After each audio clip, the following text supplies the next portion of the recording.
Mister Madhav Sheth India के अंदर honour company को वापस लेकर आ गए और ऑनर 90 इस कंपनी का यहाँ पे पहला फोन था। लेकिन एक सवाल आता है, ऑनर 90 के साथ जब ये फोन लॉन्च हुआ था तब इसकी प्राइसिंग थोड़ी सी ज्यादा लगी थी। इसी के साथ ही इसके अंदर जो ऑफर्स थे वो भी थोड़े कंफ्यूजिंग थे, जिसके बाद कंपनी को ये बात समझ में आई और उसके बाद इसकी प्राइसिंग वगैरह को ठीक किया गया। और जब ये फोन 30,000 रुपए के अंडर लोगों को मिलने लगा तब काफी सारे ऐसे लोग थे जिन्होंने इस फोन को लेना यहाँ पे पसंद किया। और देखा जाए तो ऑनर कंपनी ने तब एक फोन लॉन्च किया था, लेकिन उसके सोशल मीडिया हैंडल्स आज भी एक्टिव है। हाल ही में उन्होंने नया ऑफिस लिया है और धीरे धीरे माधव शेठ भी है जो कंपनी के ऊपर बैकएंड में काम कर रहे हैं। लेकिन एक सवाल आता है, 2023 में तो एक फोन लाके कंपनी आगे आ गई, लेकिन 2024 का क्या? और ऑनर कंपनी को ऐसा क्या करना पड़ेगा कि आने वाले समय में, जैसा खुद मिस्टर माधव शेठ ने कमिट किया कि ये कंपनी आने वाले 2024 के एंड तक 5% का मार्केट शेयर यहाँ पर ले लेगी। लेकिन सबसे पहले ये जानना जरूरी है कि ये कंपनी वो ऑनर नहीं है जो आज से पहले इंडिया में एग्जिस्ट करती थी। बेसिकली मैं पास्ट में बता चुका हूँ, ये एच टेक कंपनी है जिसने ऑनर कंपनी का लाइसेंस यहाँ पर लिया है और जो एच टेक है ये इंडिया में ऑनर के फोन्स को डिस्ट्रीब्यूट यहाँ पे कर रही है और अभी भी ऑनर कंपनी के फोन्स इंडिया में नहीं बन रहे। ये एक सबसे बड़ा सवाल है क्योंकि आज के समय में ज्यादातर कंपनीज इंडिया में अपने मोबाइल फोन्स को मैन्युफैक्चर कर रही है। इवन गूगल पिक्सल ने भी कह दिया कि 2024 में उनका पिक्सल भी इंडिया में बनेगा, लेकिन ऑनर की तरफ से स्टेप की न्यूज नहीं आई। ऑनर ने सिर्फ ये कहा है कि आने वाले समय में लगभग ये 1000 करोड़ रुपीस मैन्युफैक्चरिंग के अंदर इन्वेस्ट करेंगे। ये लोग 3 पार्टनर से बात कर रहे हैं और ऑनर के लिए अभी सबसे ज्यादा हाई टाइम है क्योंकि इस कंपनी को इंडिया में अगर ये अपने फोन्स नहीं बनाएगी तो इसके लिए आगे मार्केट को कैप्चर कर पाना बहुत मुश्किल होगा। क्योंकि ऑनर 90 की प्राइसिंग सिर्फ इसलिए ज्यादा हो गई थी क्योंकि ये फोन लोग इंपोर्ट करके लाए थे। जब तक फोन इंडिया में नहीं बनाएंगे तब तक ये लोग प्राइसिंग को कंट्रोल नहीं कर सकते। तो सबसे पहली चीज जो ऑनर, और मेरे को लगता है कि आज के समय में काम कर भी रही होगी कंपनी, कि वो आज के समय में इंडिया में कैसे अपनी मैन्युफैक्चरिंग यहाँ पे स्टैब्लिश करे। मेरे को लगता है कि अगले साल की स्टार्टिंग में ही इससे रिलेटेड बहुत बड़ी न्यूज आपको देखने को मिलेगी। इसके साथ ही कंपनी का ये भी क्लेम है कि ये लोग 4000 लोगों को एम्प्लॉयमेंट भी देंगे अगर इंडिया में अपनी मैन्युफैक्चरिंग वगैरह जब एस्टैब्लिश कर चुके होंगे। लेकिन एक सवाल आता है, क्या ऑनर कंपनी के फोन क्या इंडिया में बनने के बाद फिर से सस्ते हो जाएंगे? क्योंकि आज के समय में ऑनर कंपनी के फोन 30, 35, 40 हजार तक देखने को मिलते हैं और एक ही फोन आया था ऑनर 90। लेकिन ऑनर कंपनी के साथ एक बात बता सकता हूँ कि पास्ट में ऑनर कंपनी जानी जाती थी अपने वैल्यू फॉर मनी फोन्स के लिए, जिसके अंदर आपको कम प्राइस में ज्यादा स्पेसिफिकेशन दे। मतलब पास्ट देखे तो सिंपल से ये होता था कि हुआवे है और ऑनर है।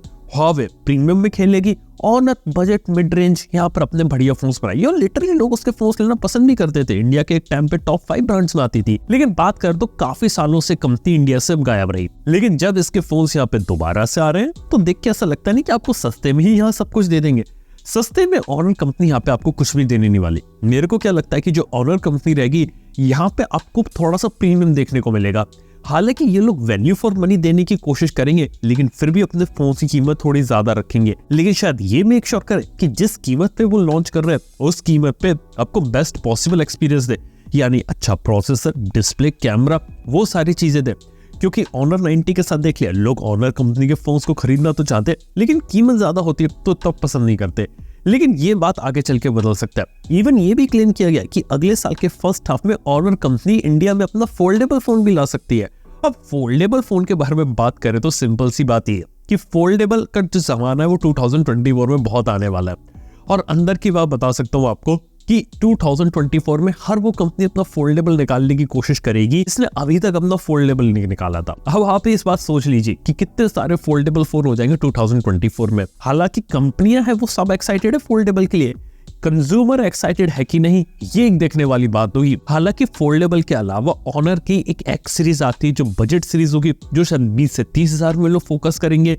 30 से 40 हजार में उसकी जो नंबर सीरीज आती है वो चलाए और अपनी फ्लैगशिप मैजिक सीरीज को भी लेकर आएंगे। उम्मीद करते हैं कि अगर प्रोडक्ट अगर इनके सही रहे प्लस इनकी प्राइसिंग सही रही तो इंडियन मार्केट में कमाल कर सकते हैं। लेकिन अभी भी यहाँ पर यही होगा कि बाहर जो इनके फोन्स मिलते हैं वही ये उठा के इंडिया के अंदर ला रहे हैं और उसके अंदर कोई ज्यादा चेंजेस भी ये लोग नहीं कर पाएंगे क्योंकि सारा जो कंट्रोल होगा जो इनका चाइनीज पार्टनर है ऑनर उसी के पास रहेगा। लेकिन फिर भी मैं चाहूंगा कि कुछ जगह रिसर्च एंड डेवलपमेंट पे ऑनर कंपनी फोकस करे। हाल ही में ऑनर कंपनी ने अपना नया ऑफिस और नई टीम को बिल्ड किया है, लोगों को भी हायर कर रहे हैं और धीरे धीरे कंपनी को ज्यादा से ज्यादा फैला रहे हैं। तो कंपनी के तो लंबे प्लान्स है, लेकिन एक बात मैं बोलना चाहूंगा कि ऑनर कंपनी को रिसर्च एंड डेवलपमेंट पर फोकस करना चाहिए। क्योंकि भले ही चलो हार्डवेयर ये लोग बाहर से ले रहे हैं, लेकिन इंडिया स्पेसिफिक फीचर्स वगैरह को अगर कुछ चीजें डेवलप करे, खास तौर पे कैमरा वगैरह को ट्यून वगैरह करे इंडियन कंडीशंस के लिए, वो एक जबरदस्त बात होगी। क्योंकि आज के समय में अगर मैं बात करूं सैमसंग की या ओप्पो की, वन प्लस की या वीवो की भी, ये कंपनीज के भी जो मेजोरिटी फोन है वो बाहर डिजाइन होते हैं, लेकिन कई बार कैमरा की जो ट्यूनिंग वगैरह होती है ना, वो इंडिया के अंदर ही की जाती है। ओप्पो ने तो पूरा इस टाइप की स्टैब्लिशमेंट कर रखी है इंडियन कंडीशन के हिसाब से, यहाँ पे स्मार्टफोन को हम किस तरीके से उसका कैमरा ऑप्टिमाइज कर सकते हैं। तो वो एक चीज है जहाँ पे ये ऑनर कंपनी भी यहाँ पे खेल सकती है। इसके अलावा मेरी ज्यादा उम्मीद नहीं रखता कि ये लोग बहुत ही कुछ यहाँ से ग्राउंड अप से क्रिएट कर देंगे, क्योंकि अगर इन्हें ग्राउंड अप से कुछ क्रिएट करना होगा ना, फिर इन्हें ऑनर कंपनी का ब्रांड नेम छोड़ के खुद के नए ब्रांड के ऊपर अपना फोन निकालना पड़ेगा। इसके साथ ही ये बात भी मैं आपको बता सकता हूँ कि यहाँ पे लोग सॉफ्टवेयर के बारे में बात करी थी। हालांकि सॉफ्टवेयर में तो कहते हैं कि इनके पास पूरा कंट्रोल है सॉफ्टवेयर का, और सॉफ्टवेयर को क्लीन यूआई के ऊपर रखना चाहते हैं, जो कि एक अच्छी चीज है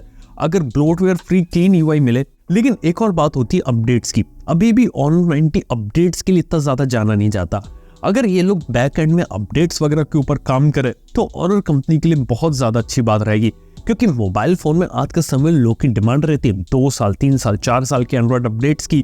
तो यार ये भी ऐसी चीज है जहाँ पे Honor कंपनी आज के समय में काम कर सकती है। इसके साथ ही भी एक बात बता सकता हूँ कि यहाँ पे इंडिया के अंदर इन्हें आफ्टर सेल्स पर भी काम करना पड़ेगा, क्योंकि अभी तक जहां तक मेरे को पता है कि इनके फोन के अंदर प्रॉब्लम है तो कंपनी सीधे फोन को रिप्लेस करती है। अभी ये फोन रिपेयर नहीं होते।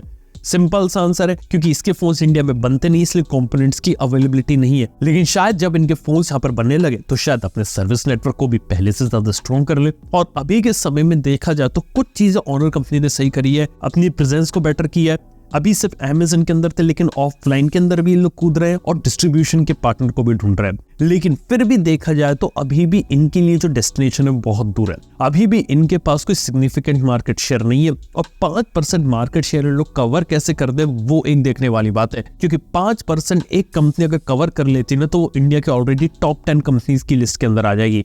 तो देखने वाली बात है कि Honor कंपनी यहाँ पर क्या करती है। और Honor कंपनी सिर्फ इसलिए थोड़ा सा एक्साइट करती है क्योंकि प्रोडक्ट्स उसके पास्ट में काफी सही थे। अभी भी Honor के पास एक मौका है, काफी सारे लोग ऐसे जो Honor कंपनी का फोन लेना पसंद करेंगे, बस प्रोडक्ट सही हो, फीचर सही हो, उसके बाद Honor कंपनी इंडिया में काफी कमाल कर सकती है। और हाल ही में Honor कंपनी ने अपने TWS भी मार्केट में निकाले और अपना पूरा AIoT इकोसिस्टम भी निकाल रही है, जैसा एक बार Realme ने भी निकाला था। बस बात यही है कि जब अपना IoT सिस्टम निकाल देना तो मोबाइल फोन से थोड़ा सा फोकस हट जाता है। वो फोकस ना हटाए तो अपने IoT वाले प्रोडक्ट्स में निकाले। Honor कंपनी का मैजिक बुक आता है, उसे लेकर आए, वॉचेस लेकर आए, सारे प्रोडक्ट्स को लेकर आए, इंडिया में बनाए। बस यही चाहेंगे। At the end of the day अगर कंज्यूमर को उसके पैसे की अगर सही वैल्यू मिले तो शायद ये कंपनी भी मार्केट में चल सकती है। बाय द वे, आप लोग का ओपिनियन क्या है Honor कंपनी के बारे में? क्या Honor कंपनी का फोन आप लोगे कि नहीं लोगे फ्यूचर के अंदर? नीचे कमेंट बताओ। इन्फॉर्मेशन पसंद आई है सब्सक्राइब करो चैनल को ऐसे इन्फॉर्मेटिव वीडियोस देखने के लिए। थैंक यू आपका वीडियो देखने के लिए। मैं आपसे मिलता हूँ नेक्स्ट वन के अंदर। Good bye.